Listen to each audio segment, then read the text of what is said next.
Hello दोस्तों, नमस्कार। मैं नीरज सर एक बार फिर आपका हार्दिक स्वागत करता हूं हमारे यूट्यूब चैनल पर। और सबसे पहले आपको गुड मॉर्निंग, नमस्कार। और आज 23 मई के इम्पोर्टेंट जो 10 क्वेश्चन हैं उनके बारे में चर्चा करेंगे। और फटाफट से शुरू कर देते हैं अपने सेशन को। सेशन शुरू करने से पहले आप अपने सभी दोस्तों में इसे लाइक करते हुए शेयर कर दीजिएगा। और इसी के साथ ही यदि आपको इसके पीडीएफ चाहिए तो दोस्तों आप इसकी पीडीएफ हमारे डिस्क्रिप्शन में दिए हुए टेलीग्राम ग्रुप से डाउनलोड कर सकते हैं। आप हमें टेलीग्राम पर फॉलो करें और वहाँ हमारे चैनल से जुड़ जाएं, क्योंकि आपको वहाँ से डेली जो सेशन है उसकी पीडीएफ आपको मिल जाती है। इसी के साथ ही आप इस वीडियो को अंत तक देखें, पूरा देखें, क्योंकि काफ़ी इम्पोर्टेंट फैक्ट्स के साथ हम आपको ये सेशन उपलब्ध करवाते हैं। तो इसी के साथ सेशन शुरू करते हैं आज का। जम्मू कश्मीर केंद्र शासित प्रदेश में हाल ही में किस कार्यक्रम की शुरुआत की गई है? तो देखिए, जो जम्मू कश्मीर केंद्र शासित प्रदेश है इसने हाल ही में सुकून कोविड-19 बैक द स्ट्रेस कार्यक्रम की शुरुआत की गई है। और लॉकडाउन से जो पड़ने वाले मनोवैज्ञानिक प्रभाव हैं उनको दूर करने के लिए, उनको दूर करने हेतु जो क्या उपाय अपनाए जा सकते हैं, उन उपायों से जागरूकता फैलाने के लिए इस प्रोग्राम की शुरुआत की गई है। और यह जम्मू कश्मीर के सूचना व जनसंपर्क विभाग के द्वारा शुरू किया गया है। सबसे पहले आपको फ़ोटो दिखाएंगे, उसके बाद में आगे की चर्चा कर लेते हैं। यह कार्यक्रम दूरदर्शन जो कश्मीर चैनल है, डीडी कश्मीर, उसके द्वारा हर मंगलवार को सुबह 9 बजे प्रसारित किया जाएगा, जिसमें मनोवैज्ञानिक विशेषज्ञों के द्वारा लोगों को जानकारी व उनके सवालों का उत्तर देते हुए सलाह प्रदान की जाएगी। इसी के साथ ही इसका मुख्य उद्देश्य क्या है? तो मुख्य उद्देश्य है लोगों को मानसिक स्वास्थ्य के प्रति जागरूक करना। और आपको बता देते हैं कि जो स्टैटिक जीके के क्वेश्चन बनते हैं जम्मू कश्मीर से, तो जम्मू कश्मीर की राजधानी क्या है? श्रीनगर। और जम्मू कंपलसरी राजधानी श्रीनगर है, लेकिन अगर विंटर या ऐसे पूछ ले जाए कि भाई जम्मू कश्मीर की विंटर या समर कैपिटल कौन सी है, तो उस हिसाब से आप इसका उत्तर देंगे श्रीनगर और जम्मू। आपको बता देते हैं विंटर जो कैपिटल है वो आपकी रहेगी जम्मू, और समर कैपिटल रहेगी आपकी श्रीनगर। इसी के साथ में जो जम्मू कश्मीर केंद्र शासित प्रदेश है उसके पहले उपराज्यपाल हैं जीसी मुर्मू, यानी कि गिरीश चंद्र मुर्मू। और गिरीश चंद्र मुर्मू से जुड़ता हुआ एक नाम मेरे ध्यान आ रहा है, गिरीश चंद्र चतुर्वेदी, जो कि आपके नेशनल स्टॉक एक्सचेंज मुंबई के अभी महानिदेशक या अध्यक्ष बने हैं। तो दोनों सेम हैं, लगभग समान हैं, तो कंफ्यूज मत होइएगा। इसी के साथ ही मुख्य न्यायाधीश आपकी गीता मित्तल हैं, जो कि जम्मू कश्मीर उच्च न्यायालय की पहली महिला मुख्य न्यायाधीश बनी हैं।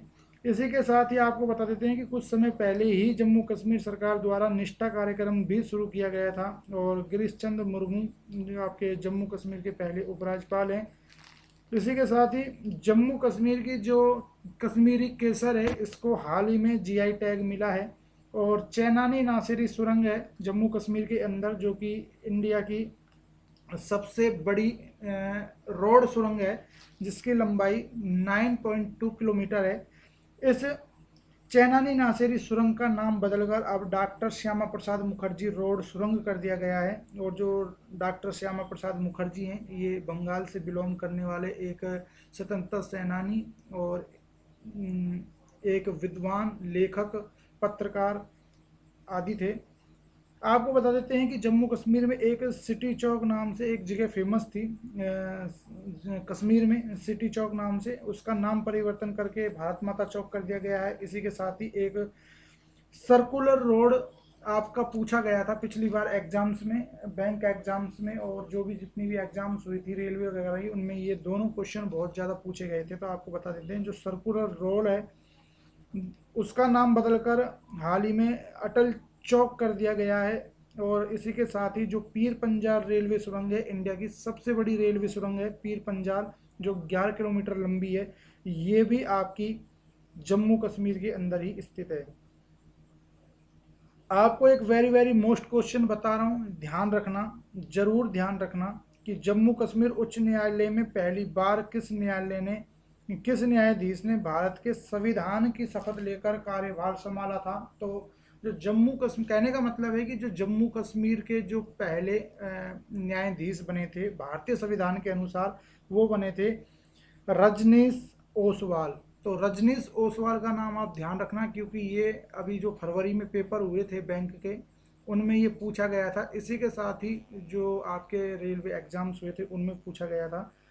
हाल ही में जम्मू कश्मीर, यानी कि अभी इसी महीने में जम्मू कश्मीर के 3 पत्रकारों को, जिनका नाम है दार यासीन, मुख्तार खान और चुन्नी आनंद, इनको पुलित्जर पुरस्कार 2020 से भी सम्मानित किया गया है। और ये तीनों पत्रकार जम्मू कश्मीर मीडिया से संबंधित हैं, वहीं के ये मूल निवासी भी हैं। जुबेर इकबाल का भी नाम ध्यान रखना, जो अभी हाल ही में जम्मू कश्मीर बैंक के एमडी बनाए गए हैं। तो ये था जम्मू कश्मीर से संबंधित कुछ आपके एक्स्ट्रा डिटेल के साथ में क्वेश्चन। इसी के साथ ही अगले क्वेश्चन की बात कर लेते हैं फ्रेंड्स। तो अगला क्वेश्चन देख लेते हैं। हाल ही में मी अन्नपूर्णा कार्यक्रम कहाँ शुरू किया गया? तो ये आपका किया गया है महाराष्ट्र के अंदर, और खासकर ये जो कार्यक्रम है मी अन्नपूर्णा, तो अन्नपूर्णा मतलब अन्न को उगाने वाला, अन्न की पूर्ति करने वाला किसान, और मी का मतलब मेरे किसान। तो ये मराठी शब्द है मी अन्नपूर्णा। इस कार्यक्रम की शुरुआत महाराष्ट्र में की गई है, और खासकर यह कार्यक्रम किसानों की आय बनाए रखने के लिए शुरू किया गया है, क्योंकि जो अब कोरोना से किसान प्रभावित हुए हैं, जिनको धन से संबंधित वित्तीय फाइनेंशियल जो प्रॉब्लम्स आ रही थी, उस प्रॉब्लम्स को दूर करते हुए उनकी आर्थिक आय बनाए रखने के लिए महाराष्ट्र सरकार ने ये शुरू किया है। और यह ये पहल शुरू की गई है, ये इंटीग्रेटेड रिस्क इंश्योरेंस ने इसकी शुरुआत की है महाराष्ट्र में।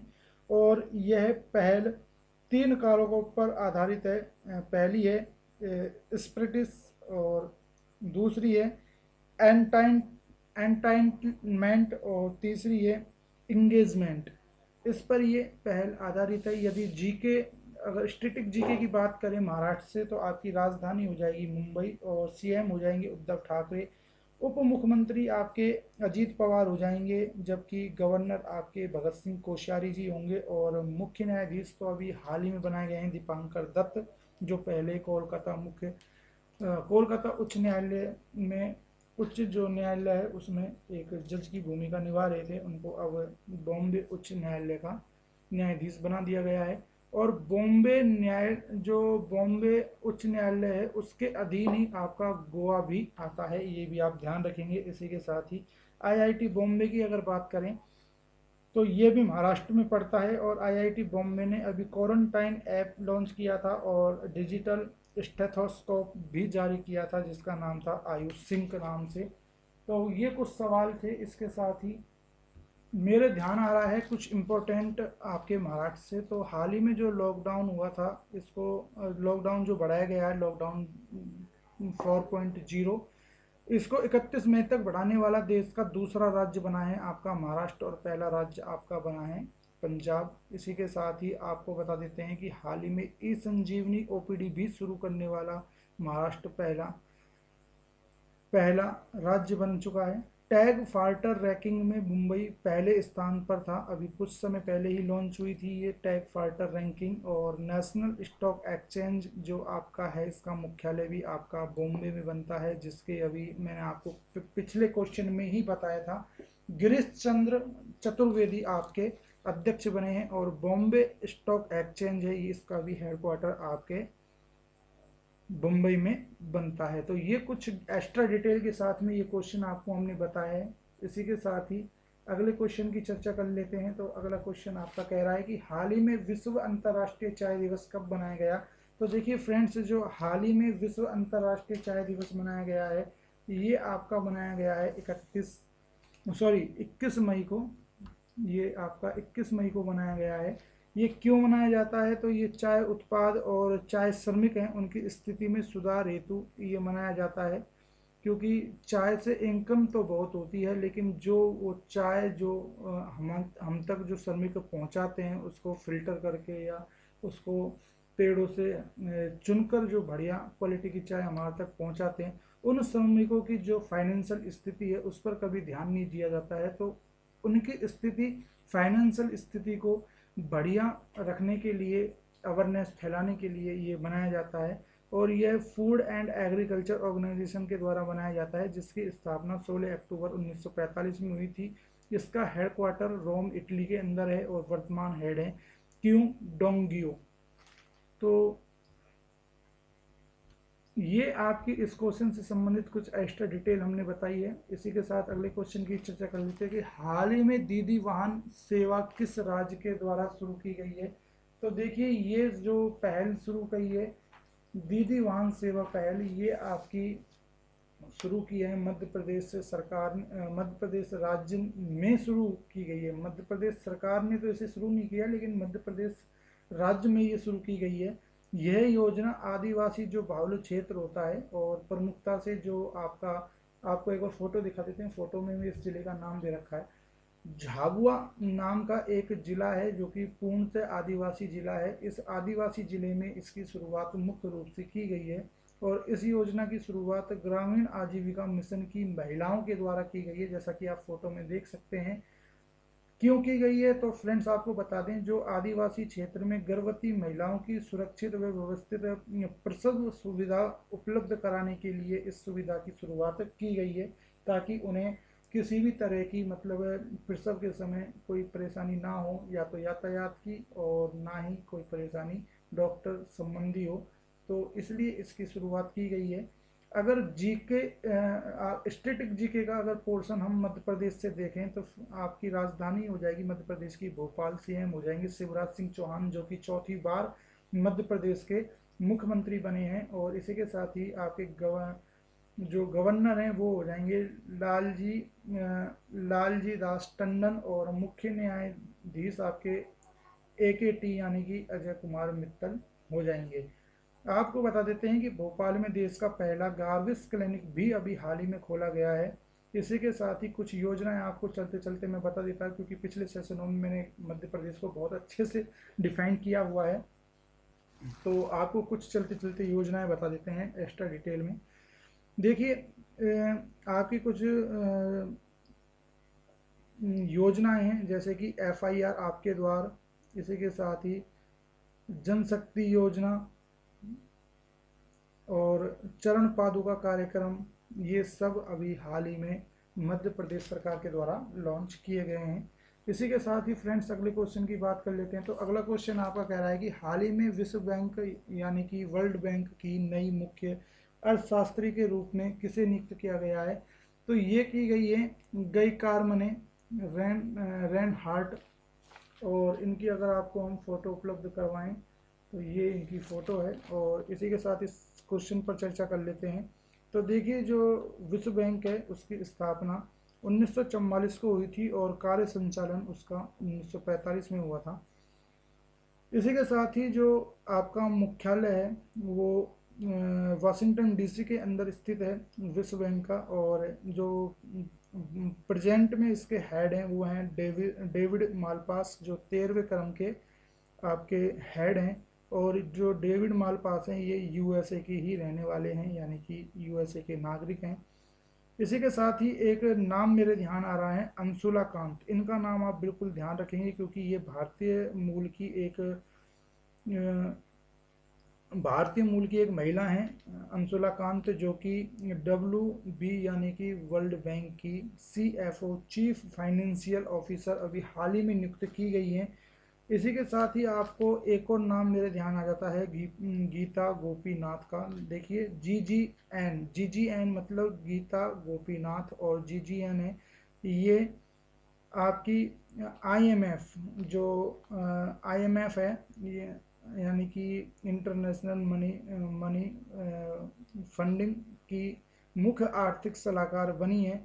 और जो ये आपकी GGN थी, ये पहले केरल के जो मुख्यमंत्री थे उनकी मुख्य सलाहकार रही थी। तो इस डिटेल के साथ में अगले क्वेश्चन की चर्चा कर लेते हैं। तो अगला क्वेश्चन आपका कह रहा है कि हाल ही में किन भारतीय पावर लिफ्टर्स को नाडा के द्वारा निलंबित कर दिया गया है।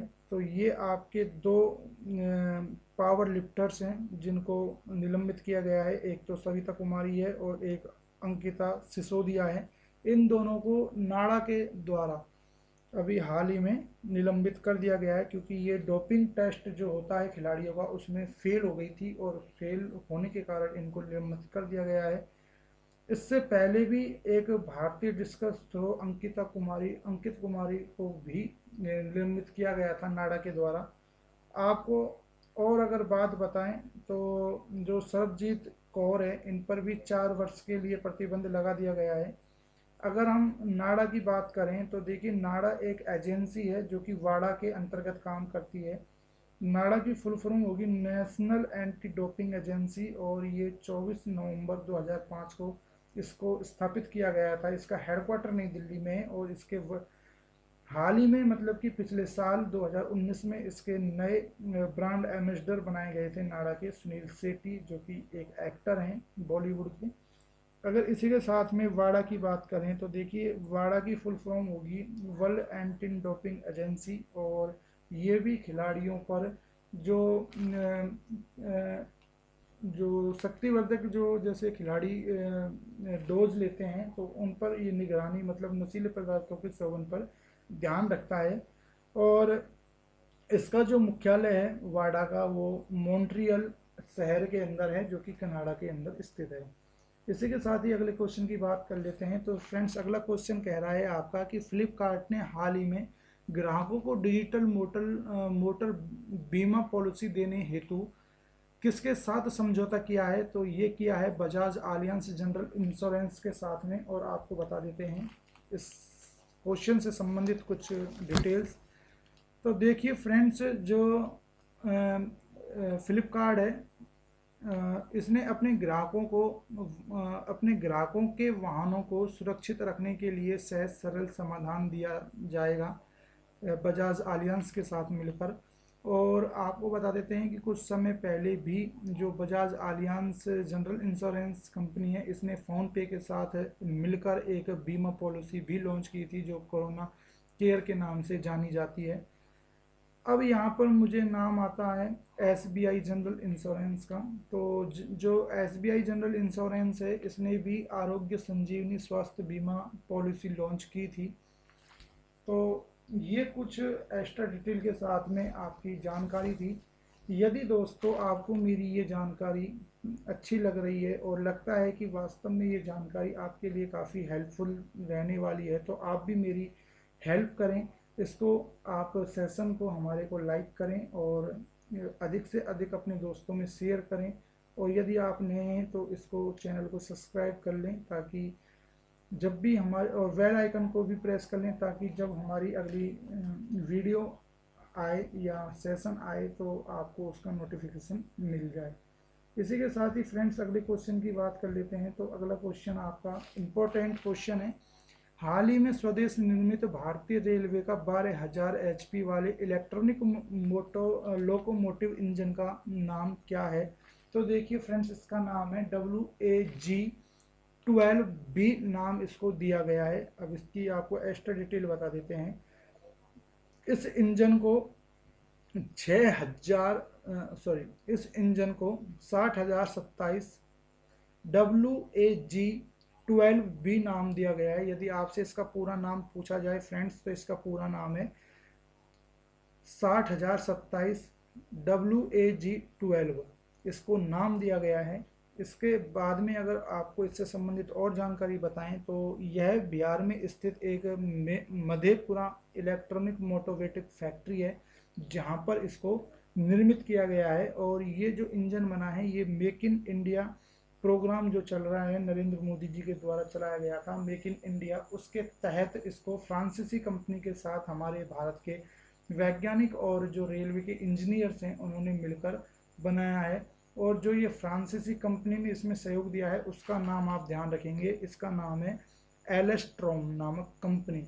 एलेस्ट्रोम इस कंपनी का नाम है। इस कंपनी के साथ में मिलकर हमारे भारतीय रेलवे इंजीनियर्स ने इसको विकसित किया है। इसका पहली बार परिचालन पंडित दीनदयाल उपाध्याय स्टेशन पर किया गया है। और अब भारत इस तरह का, यानी कि जो ये इसने 12,000 HP वाला जो इलेक्ट्रॉनिक लोकोमोटिव इंजन बनाया है, इसका उपयोग, इसको बनाने वाला भारत विश्व का छठा देश बन गया है। तो ये हमारे लिए हकीकत में ही मतलब एक बहुत गौरवपूर्ण बात है कि भारत अब बहुत शक्तिशाली होता जा रहा है धीरे धीरे नए नए आविष्कारों के साथ। और आपको बता दें कि यह विश्व में भी पहली बार हुआ है कि जो बड़ी रेलवे लाइन है, बड़ी रेलवे लाइन पटरी पर हाई हॉर्स जो पावर इंजन है उसका संचालन किया गया है। मतलब कि जो भारत की पटरियां हैं, विदेशों के जो विदेशी लोग हैं उनका मानना ये है, और देशों का, कि भारत की पटरियों पर तेज रफ्तार वाले इंजन जो हैं वो काम नहीं कर सकते। लेकिन इस चीज़ का भी खंडन अब इस इंजन को चलाकर भारतीय रेल, जो वर्तमान में भारतीय रेलवे की पटरियां हैं उन पर चलाकर इस चीज़ का खंडन कर दिया गया है। कहने का मतलब यह है कि मतलब अब जो हाई स्पीड ट्रेन है वो भारत की जो वर्तमान में जो पटरियां हैं उन पर दौड़ सकती हैं, और इस ट्रेन का उपयोग आर्मी को और तेज गति देने के लिए, यानी कि इंडियन आर्मी को और तेज या और शक्तिशाली बनाने के लिए किया जाएगा। आपको बता देते हैं, कुछ समय पहले ही मतलब कल हमने एक क्वेश्चन पढ़ा था दक्षिण मध्य रेलवे से संबंधित। तो आपका जो दक्षिण मध्य रेलवे है इसने कोविड-19 मरीजों की सेवा के लिए या उनकी देखभाल के लिए रेल बोट नामक रोबोट बनाया था। और जो दक्षिण मध्य रेलवे है इसका मुख्यालय आपका सिकंदराबाद बनता है, और वर्तमान में जो हमारे केंद्रीय रेल मंत्री हैं उनका नाम है पीयूष गोयल। तो फ्रेंड्स, इसके साथ ही आपको फ़ोटो दिखा देते हैं, और फ़ोटो दिखाने के साथ ही अगले क्वेश्चन की चर्चा कर लेते हैं। तो देखिए, अगला क्वेश्चन आपका रहेगा कि हाल ही में किस देश के निर्यात पर 80% का टैरिफ चीन द्वारा लगा दिया गया है। यानी कि एक प्रकार का जो 80% का कर है वो ऑस्ट्रेलिया पर लगा दिया गया है चीन के द्वारा। अब आपको बता देते हैं कि ऐसा चीन ने क्यों किया है। तो हाल ही में चीन व ऑस्ट्रेलिया के जो राजनयिक संबंध है उनमें कोरोना वायरस के कारण का आपसी मतभेद हुआ है, जिसके कारण चीन ने ऑस्ट्रेलिया निर्यात पर 80% टैरिफ लगा दिया है। अब आपको बता देते हैं कि हाल ही के दिनों में जो WHO की विश्व स्वास्थ्य महासभा हुई थी उसमें ऑस्ट्रेलिया ने कोरोना की निष्पक्ष और स्पष्ट जांच के लिए एक प्रस्ताव प्रस्तुत किया था, जिसका जो फॉर्मेट था वो यूरोपियन संघ ने तैयार किया था। और ऑस्ट्रेलिया ने कोरोना वायरस से संबंधित निष्पक्ष और स्पष्ट जांच की बात कही थी, और इस बात के बाद में ही चीन को झुकना पड़ा, और चीन ने इसी प्रस्ताव के बाद में ऑस्ट्रेलिया पर ये जो कह सकते हैं कि एक ट्रेड वॉर के रूप में एक ये टैरिफ बढ़ाकर लगा दिया है। ऑस्ट्रेलिया की अगर राजधानी की बात करें तो कैनबरा होगी, और मुद्रा होगी ऑस्ट्रेलियन डॉलर, और PM यहाँ के स्कॉट मॉरिसन होंगे। इसी के साथ ही फ्रेंड्स आपको बता देते हैं कि जो भारत ऑस्ट्रेलिया के बीच में एक संयुक्त युद्धाभ्यास होता है जिसका नाम है ऑक्सीडैक्स सैन्य अभ्यास। अब ऑस्ट्रेलिया से संबंधित आपको और फैक्ट बताएं तो भारतीय मूल के वैज्ञानिक हैं जिनका नाम है SS वासन। इनकी अगुवाई में कोरोना की वैक्सीन पर शोध किया जा रहा है ऑस्ट्रेलिया में। और जो ऑस्ट्रेलिया है इसने कोरोना से अलर्ट करने, अपने जो वहाँ के लोग हैं उन नागरिकों को अलर्ट करने हेतु एक एप्लीकेशन लॉन्च की है। जैसे कि भारत में कोरोना आरोग्य सेतु जो ऐप लॉन्च किया गया है कोरोना के लिए, इसी प्रकार से बिल्कुल आरोग्य सेतु जैसा ही ये ऐप है जो ऑस्ट्रेलिया के वैज्ञानिकों ने ये ऐप लॉन्च किया है ऑस्ट्रेलिया के नागरिकों के लिए। और इस ऐप का नाम आपको ध्यान रखना है जिसका नाम है कोविड सेफ नाम का ये ऐप लॉन्च किया है। इसी के साथ ही अगले क्वेश्चन की चर्चा कर लेते हैं कि अगला क्वेश्चन आपका इम्पोर्टेंट बनता है काफ़ी, क्योंकि पाकिस्तान से अभी हाल ही में कुछ गैर जो मुस्लिम लोग हैं उनके नाम चर्चा में आ रहे हैं लगातार। तो देखिए, पहले आपके एक व्यक्ति थे राहुल देव जो कि पाकिस्तानी थे। इसके बाद में सुमन कुमारी थी जो कि गैर मुस्लिम थी। तो ऐसे लोगों के नाम चर्चा में आ रहे हैं तो थोड़ा इम्पोर्टेंस बन जाते हैं तो पाकिस्तान से आने वाले करंट अफेयर के क्वेश्चन। तो सबसे पहले बात कर लेते हैं पाकिस्तान की वह पहली सिख महिला पत्रकार कौन है जिन्हें ब्रिटेन में एक प्रतिष्ठित पुरस्कार के लिए हाल ही में चुना गया है। तो ये है मनमीत कौर। और आपको फोटो दिखा देते हैं। जो मनमीत कौर है ये पाकिस्तान की पहली सिख महिला पत्रकार बन चुकी हैं। तो जो मनमीत कौर है उनको इंग्लैंड की एक द सिख संस्था के द्वारा प्रतिष्ठित पुरस्कार के लिए चुना गया है। और मनमीत कौर को 30 साल से कम 100 सबसे प्रभावशाली सिख व्यक्तियों में से एक चुना गया है। मतलब ये जो संस्था है ये 30 साल से कम व्यक्ति जो हैं उनमें से मतलब 100 व्यक्तियों को चुनती है जो 30 साल से कम होते हैं, और उन 100 में से भी फिर एक को चुनती है। तो उन 100 व्यक्तियों में से एक महिला चुना गया है इन्हें। जो ये आपका द सिख ग्रुप है ये एक वैश्विक सिख संस्था है जो उन लोगों को सम्मानित करता है जो अलग अलग तरीकों से लोगों की सेवा व मानवता को बचाने में महत्वपूर्ण भूमिका अदा करते हैं। तो जो आपकी ये पाकिस्तान की पहली सिख महिला पत्रकार हैं मनमीत कौर, इनका नाम आपको बिल्कुल ध्यान रखना है। अब अगर स्टैटिक जीके का पोर्शन देखें पाकिस्तान का, तो देखिए पाकिस्तान की जो राजधानी है वो इस्लामाबाद है। मुद्रा आपकी पाकिस्तानी रुपया है। पीएम आपके इमरान खान है और प्रेसिडेंट आपके आरिफ अलवी हैं वर्तमान में। एक क्वेश्चन हमेशा एसएससी, रेलवे ग्रुप डी और जो आपके स्टेट एग्जाम्स होते हैं पुलिस वगैरह के उनमें पूछा जाता रहा है। और ये पूछा जाता रहा है कि पाकिस्तान के पहले पीएम कौन थे। तो ऑप्शन में आपके अली मोहम्मद जिन्ना का भी नाम दे दिया जाता है और लियाकत अली खान का भी नाम दे दिया जाता है। तो ज़्यादातर जो बच्चे हैं वो जिन्ना को इसका राइट आंसर करके आते हैं, जो कि गलत है। आपको मैं बता देना चाहता हूँ कि जो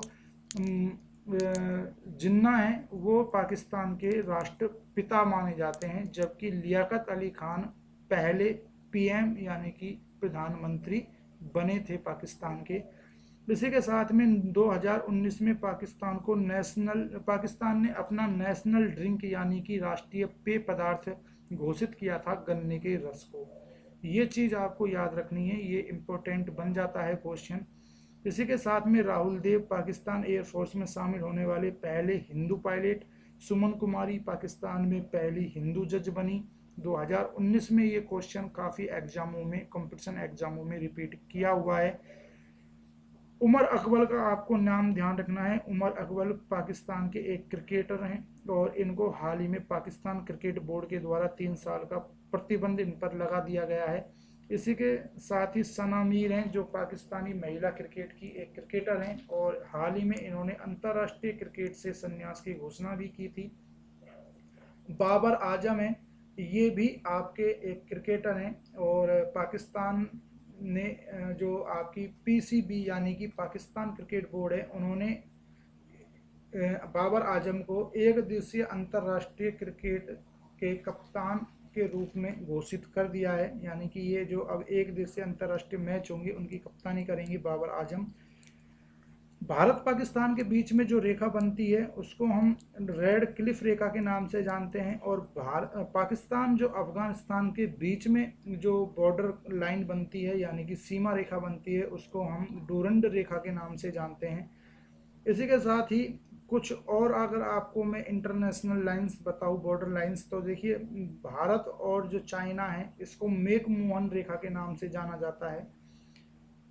अगर आपको मैं उत्तरी कोरिया और साउथ कोरिया की बात करूं तो उत्तरी कोरिया और साउथ कोरिया के बीच में जो बॉर्डर लाइन है इसको 38 पैरेलल रेखा के नाम से जाना जाता है। और फ्रेंड्स आपको एक क्वेश्चन मैं यहाँ भी बताना चाहूँगा कि देखिए जो एलओसी और एक एलएसी ये दो शब्द हैं, इनमें कंफ्यूज होता है बहुत बार। तो आपको मैं स्पष्ट कर दूं कि एलओसी जो है वो पाकिस्तान से संबंधित है जिसको कि हम लाइन ऑफ कंट्रोल कहते हैं। एलओसी यानी कि लाइन ऑफ कंट्रोल, जो कि पाक ऑक्यूपाइड कश्मीर यानी कि जो आपका इसको हम बोलते हैं पाकिस्तान अधिकृत जो कश्मीर है, पाक अधिकृत कश्मीर बोलते हैं, पॉक बोलते हैं, पाक ऑक्यूपाइड कश्मीर, इसमें ये रेखा एलओसी टारगेट होती है। जबकि LAC है, ये आपकी लाइन ऑफ एक्चुअल कंट्रोल है, जो चाइना और भारत के जो सीमा रेखांकन है, यानी जो बॉर्डर जो है उसको निर्धारित करती है। इसी के साथ ही फ्रेंड्स, यदि आपको इन क्वेश्चन से बहुत कुछ सीखने को मिलता है तो प्लीज़ आप हमारी, अगर आपको इन क्वेश्चनों से सीखते हुए कुछ हेल्प मिलती है तो आप भी हमारी हेल्प कीजिएगा इसको अधिक से अधिक शेयर करने में। इसी के साथ ही आज का आपके लिए होमवर्क क्वेश्चन रहेगा, 2019 का अलेक्जेंडर डेल रिम्पल अवार्ड किसे हाल ही में दिया गया है, तो ये आपको बताना है क्योंकि ये परसों के सेशन में हमने आपको बताया था। और जो हमने आपसे कल का सवाल पूछा था, यानी परसों हमने आपसे एक सवाल पूछा था कि कंदावर जो हल्दी है उसको जीआई टैग दिया गया था, तो ये कहाँ की हल्दी है, तो कंदावर आपकी महाराष्ट्र की हल्दी है, जिसको कि हाल ही कुछ समय पहले ही जीआई टैग दिया गया था। इसी के साथ ये सेशन ख़त्म होता है, और सेशन ख़त्म होने के बाद मेरी आपसे रिक्वेस्ट रहेगी कि कोरोना वायरस जो लॉकडाउन है वो अभी हाल ही में चल रहा है, लेकिन अब इतना सख्ती के साथ नहीं है, तो आप अपने घर पर ही रहें और सुरक्षित रहें, और अत्यधिक जरूरी काम से ही अपने घर से जाएं। अगले सेशन में एक बार फिर मुलाकात होगी, तब तक के लिए नमस्कार। Stay home, stay safe.